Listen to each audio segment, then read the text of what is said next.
उपचारे सर्वविघ्नोपशान्तये शरदा शारदं भोजवदनावदनपुरे सर्वदा सर्वदा स्माकं सन्निधिः सन्निधिक्रियात्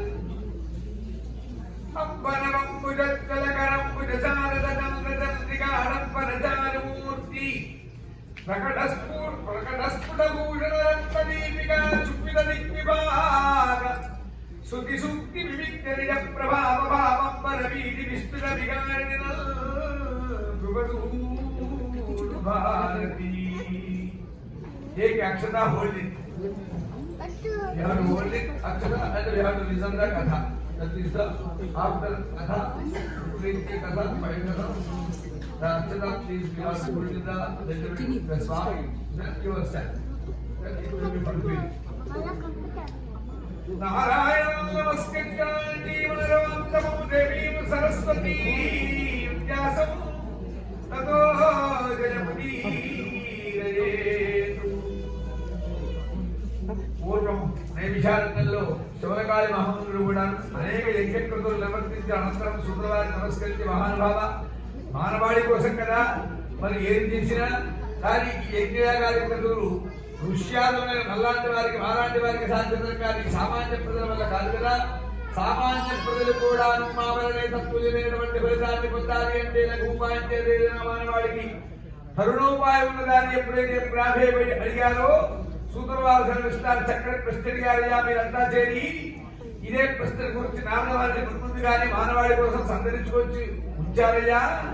దాని వృత్తాంతాన్ని చూడాలి శ్రద్ధాచిత్తంతో వెళ్ళవలసింది అన్నారు. ఏకదా నారదో యోగి పరానుగ్రహకాక్షయా స్వార్థబుద్ధి కేవలం పారమార్థిక దృష్టిలో 14 గుణాలను సంచరిస్తే రామాని సమస్త లోకాన్ని తిరిగాక భూలోక ప్రజలు చూస్తే ఇంటి బాధతో బాధపడుతున్నారట. అనగా అతన వితల సుతల తలాల రసాల మహాతల పాతాళాలు సప్తలోకాలే కాకుండా భూర్లోక భువర్లోక జనోలోక తపోలోక సప్తలోక ఇత్యాది లోకాలు మొత్తం ఊర్ధ్వలోకాలు అధోలోకాలు మొత్తం 14 లోకాలండి. 14 లోకాలు కూడా సంచరిస్తుంటే అందులో భాగంగా సమస్త లోకాలు సురక్షితంగా ఉన్నట్టుగా గ్రహించారు. కానీ భూలోక ప్రజలు మాత్రం అనేక ఇంటి బాధలతో తాపత్రయం మధ్య జీవిస్తూ ఉన్నారు. వీరందరినీ చూశారట. అయ్యో జంతువునదుర్లభం 84 లక్షల జీవరాశి జన్మలెత్తుదే కానీ ఒక్క మానవ జన్మ రాదా. అట్టి మానవ జన్మకు సార్థకత లేకుండా ఇక్కడి వారి ఈర్ష్యాసుల మధ్య వృద్ధిలో పడ్డ ఎరుగు వలె జీవిస్తున్నారా. వీరికి ఏదైనా లఘుపాయం చేసి తరుణోపాయం చూడకపోతే వీళ్ళ పరిస్థితి ఏమిటి అని అనుకోని బయలుదేరి విష్ణులోకానికి వెళ్ళారు. స్వామి ప్రార్థన చేశారు. స్వామి ప్రత్యక్షమైనారు. ఏమిటో నాలా ఈ విధంగా వచ్చాము అన్నారు. ఏం చెప్పమంటారంటే నిరంతరం 14 గుణాలు సంచరిస్తున్న యొక్క వృత్తి ప్రవృత్తి చివరికి నా చిత్తవృత్తి కూడా అంత విశేషం తెలిసిందే కదా. అందులో భాగంగా ఈ మధ్య కాలంలో భూలోకానికి వెళ్ళాను. భూలోక ప్రజల గురించి ఏం బంధించబడ్డాను మీకు తెలియదా, నేను చెప్పద్దా, ఇంకేం చెప్పాలి మీకు అని చెప్పేసి ఒక్కొక్కటి విస్తరిస్తూ వస్తున్నారు. ఏం చెప్తున్నారు వీళ్ళు? సాయం ప్రాతః శిశిర వసంతవు పునరాయాతః. తెల్లవారుతున్నది, పొద్దుకుంటున్నది, మాసాలు మారిపోతున్నాయి, ఋతువులు వెళ్ళిపోతున్నాయి, సంవత్సరాలు అంతకంటే వెళ్ళదీస్తున్నారు. కానీ జ్ఞానోదయం మాత్రం కలగట్టే. పునరపి జననం పునరపి మరణం పునరపి జననే జఠరేశ జనం ఇహ సంసారే బహుదుష్టారే కృపయాపారే వాకి పురారే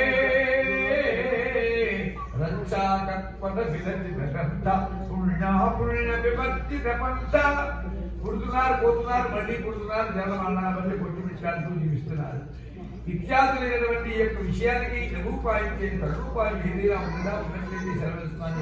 ప్రాధాన్యమైన సాక్షాత్ విష్ణుమూర్తిని అడిగారో ఆ విష్ణుమూర్తి సెలవిస్తున్నారు. ఎంత అద్భుతంగా చూస్తున్నారో చూడండి. మానవాళి మీద ఎంత ప్రేమ అనురాగం స్వామివారికి. మతమస్తి మహాపుణ్యం స్వర్గమధ్యేషు దుర్లభం.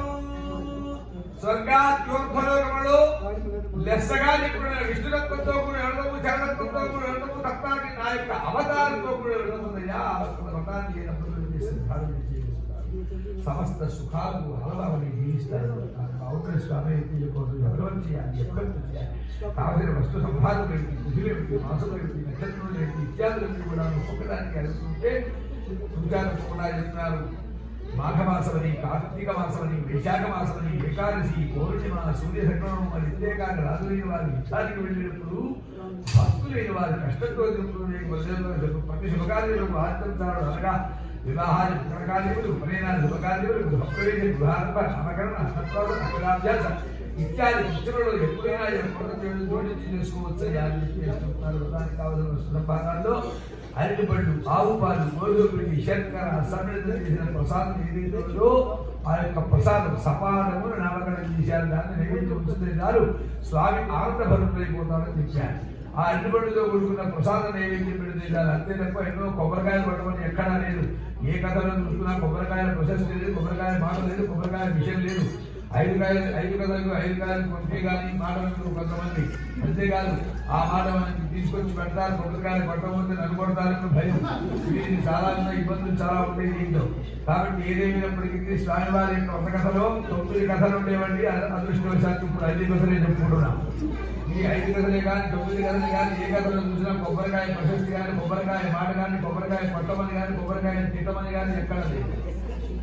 మరి అయినా కొబ్బరికాయ ఎందుకు తీసుకోకుంటున్నారు అంటే ప్రతి ఇంటా కూడాను నారికేళ పంట బాగా ఉండేది. అందువల్ల ఆ నారికేళ పంటకి ఏదో ఒక పని చెప్పాలి కాబట్టి ఈ కొబ్బరికాయల్ని 9 కథలకు 9 కాయలు సేకరించి పూర్ణ కలశం ఒకటి, కలశానికి ఒకటి అవుతుంది, పూర్ణ ఫలం ఒకటి అవుతుంది. మొత్తం కొందరికి ఒక వ్రతం ఏంటంటే 11 కాయలు సేకరించి అని చెప్పేసి ఆ దృష్ట్యా మన పెద్దవాళ్ళు కనిపెట్టిన విషయం తప్ప అంతకంటే శాస్త్ర విషయం కాదు. అది ముందు పెట్టుకోవాలి. కానీ స్వామివారి కోరిక మాత్రం తప్పనిసరిగా కావాలి. ఏమిటి కోరిక? ఆయన 2 కోరారు. ఒకటి రంభాఫలం అంటే అరటిపండు. ఏ అరటిపండు కోరుకోవాలి? మామిడి పండు కోరుకోవచ్చు, అంతకంటే టేస్టీ కదా అని మీరు అనొచ్చు. మామిడి పండు అనుకోండి ఎండాకాలం మాత్రమే దొరుకుతుంది. అరటిపండు అయితే సర్వావస్థలేదు, సర్వదేశమైనటువంటి సర్వ ప్రాముఖ్యమైనటువంటి ఏకైక ఫలం ఏది? అరటిపండు ఒకటే కదా. ఎక్కడైనా దొరుకుతుంది, ఎప్పుడైనా దొరుకుతుంది. ఆ దొరికేటువంటి ఫలం దగ్గర కోరుకున్నాడు అనుకోండి స్వామి, నిరంతరం వర్షాలు జరుగుతూనే ఉంటాయి. అంతే తప్ప మామిడి పండు కోరుకుంటే మళ్ళీ మామిడి పండు ఎండాకాలం వచ్చాక తీరు వెంకట శాస్త్రం పల్లెలు వచ్చి అలా కాకుండా అందరితో అవసరం ఉండాలి. మనం బ్రాహ్మణులు పూజ చేయించుకోవాలి. అప్పుడప్పుడు ఈ పూజలో మనం పాల్గొనాలి. తద్వారా మనకు తాదాత్మ్య భావన చేకూరుతుంది అనేటువంటి ఒక స్థాయి, ఒక స్థితి కలగాలి అంటే ఇలాంటివన్నీ కనిపెట్టాలి. ఇవన్నీ స్వామివారి మన మనస్సు ముందే ఆయన రీడ్ చేసేసాడు కదా. ఈ 2 ఆల్రెడీ మరి ఎలాంటి వాళ్ళు వస్తారు రాబోయే కలియుగంలో అనేటువంటి విషయాన్ని దృష్టిలో పెట్టుకొని ఈ రంభా అరటిపండు నైవేద్యం పెడితే చాలా, పండు ప్రసాదం నైవేద్యం పెడితే చాలా. అందుకని 5 కాయలు కానీ కొబ్బరికాయలు కొట్టు ఎవరిని ఎక్కడ కొట్టి చేయాలి. ఆ విషయం చెప్తున్నాడు. కొబ్బరికాయ నారికేళ వాఖ్యానం కూడా రాశారు. చాలా పెద్దది. ఆ నారికేళ వాఖ్యానంగా అక్కడ పడుతుంది. కృతంగా చెప్పారు. అలాగే స్వామివారి యొక్క ప్రసాదం అయిపోయింది. కలశం ఎలా ఉండాలి? వెండి కలశం. శక్తి సామర్థ్యంలో రాగింది. అందరికీ వెండి కలశం కుదురుతుందా? మా మీరేంటి శ్రీధర్ గారు ఇప్పుడు వెండి కలశం తెచ్చి పెట్టుకున్నారు. మనం పెట్టారేమో స్టీల్ కలశాలు పెడుతున్నాం. శ్రీధర్ గారు వెండి కలశం ఇంటికి తెచ్చి పెట్టుకున్నారు. ఆయనకి సాధ్యం, అందరికీ సాధ్యం కాదు కదా. అందుకని ఏం చెప్తానంటే ఒక రాజతం కుదరకపోతే తామ్రం అది రాగి కలశం, రాజతం అథవా తామ్రమాలకుంటే తామ్ర కలశం అంటే రాగిది. అది కూడా చెప్పేది ఇత్తడి కలశం. అది కూడా చెప్పేది మృణమయ కలశం. మృణమయం అంటే మట్టి కలశం కుండ. అది పెట్టినా తప్పులేదు, ఏదైనా పెట్టండి. అంతే తప్ప కోటీశ్వరుడు కూడా మట్టి కలశం పెడతామంటే మాత్రం ఒప్పుకోట. ఆయన మాత్రం అక్కడ చిన్న కొట్టేసి చిన్నక్షరాలతో రాస్తాడు. సంతకం మాత్రం పెట్టేస్తాం మనం చిన్నక్షరాలతో తెలుసుకోవచ్చు. కాబట్టి అక్కడ ఏం చేశారు? కోటీశ్వరుడు మట్టి కలశం పెడితే ఒప్పుకోము. కాబట్టి వారికి తగినటువంటి కలశం వాటిని గమనించుకోవాల్సిందే అన్నారు. దాని వారి యొక్క రూపు ఎలా ఉండాలి? కరిషమాత్ర సువర్ణేన తదర్థార్థేన వా పునః 89 బంగారంతో అంతశక్తి సామర్థ్యం మా కలిగిన వాసులకు ఎక్కడ ఉంటుందంటే కుమారుడు చెప్పండి అన్నారు. పాప మన కోసం 4 వారు అడిగారు. తదర్థార్థేన వా పునః దాంట్లో సగం అది కూడా శక్తి అనుకోండి. పునః అంటే 10 బంగారంతో చేయించుకున్నారు. అది కూడా శక్తి.